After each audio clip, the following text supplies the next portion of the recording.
Assalomu alaykum hurmatli ustozlar va abituriyentlar. Bugungi misolimiz demak quyidagicha.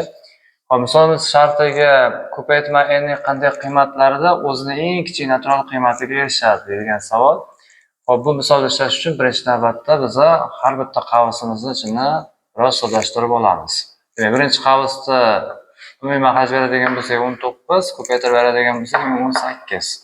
Keyingi qavsimizda demak 20 umumiy maxraj, ko'paytirib beradigan bo'lsak 19. Keyingi kasrimizda 21, ko'paytirib beradigan bo'lsak demak 20. Va hokazo oxirgi kasrimizda n+1 umumiy maxraj, n+1 da 1 ko'paytirib 1 da ayirgan vaqtimiz o'sha 1 bilan 1 qisqarib ketadi. Demak, n ni o'zi qoladi. Xo'p, endi bu yog'iga kasrlarimiz qisqaradi. 19, 19, 20, 20 va hokazo 21, 21. Oxirgi n bilan demak o'sha n qisqarib ketadi. Faqatgina bizda 18 bilan maxraj n+1 qoladi. 18 taqsim n+1. Masala shartiga ko'paytma n ning qanday qiymatlarda o'zining eng kichik natural qiymatiga erishadi deyapti. Eng kichik natural qiymati bo'lish uchun u 1 bo'lishi kerak.